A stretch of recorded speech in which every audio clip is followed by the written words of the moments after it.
anybody coming in with New Jersey Transit buses. So they are seeing delays, and as a result, we're hearing passengers are getting dropped off in Manhattan, but obviously not at the Port Authority. They're being dropped off at 42nd Street, 10th Avenue in Manhattan.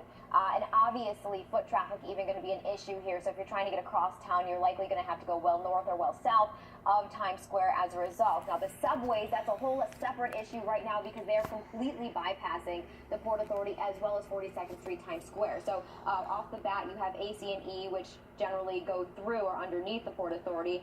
They're bypassing in both directions. You have the 42nd Street shuttle service also impacted and not going towards or through Port Authority. 123 NQRW7 also bypassing Times Square as well.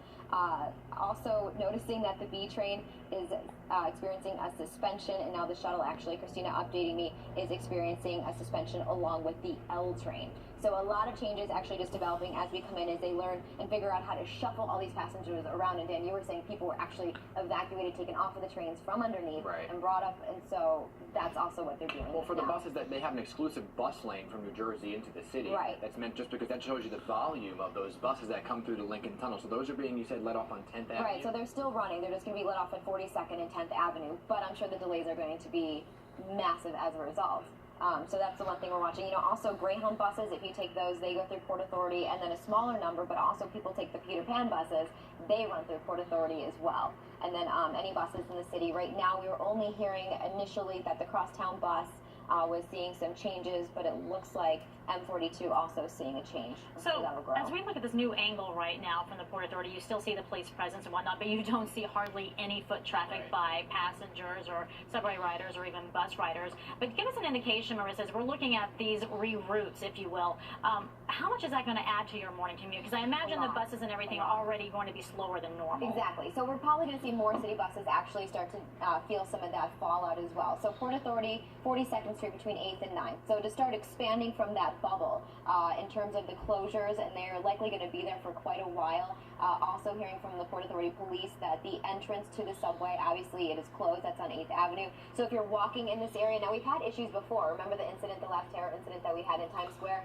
That shut down a good chunk of the west side of Manhattan. So even if you were hopping on a taxi hoping to take the West Side Highway up, you felt the fallout in terms of those delays as well. All right. Well, those of you just watching this or catching information about what is happening, if you're looking at your television screen, you are looking at a very active breaking news scene right now. There has been a pipe bomb explosion at the Port Authority. It has affected the A, C, and E lines, but because of that, it has essentially affected just about every other mode of transportation that's gone or was going to be going into the Port Authority. Here's what we know so far. There is one person who has been taken into custody. We understand 2 people have been injured, including the suspected bomber.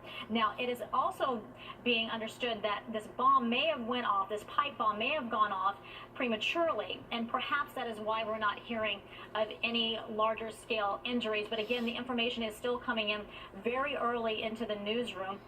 But think about the situation here. You have someone on a subway line. It's heavily populated. It's at the height of rush hour, and then you have a pipe bomb go off. So it is actually kind of miraculous that we're only hearing about 2 injuries if you think about how jam-packed that area would have been at the time of this. But of course, there's a large police presence. There's a lot of questions right now as to exactly who this person is who set off this pipe bomb. Are there any connections to any terrorist activity, and what this is really all stemming from? And of course, we'll get some information and more answers as the morning goes on. But right now, it is still a very active scene. And we're being told right now that this happened underground at the 42nd Street subway station in the passageway between the A line and the 1 train. If you're familiar with that area, it is a heavy populated walkway that connects these 2 subway lines. And I've taken that subway when I lived in New Jersey and used to commute in via bus, and that area is packed with people in the morning for the rush hour because it's a huge walkway that really connects the Port Authority to the rest of the subway tunnels. Meryl, correct me if I'm wrong, that is the subway tunnel that goes from the 1 train down to the 7 line as well? And the A train is along 8th Avenue. And so it's a big subway tunnel that connects those lines.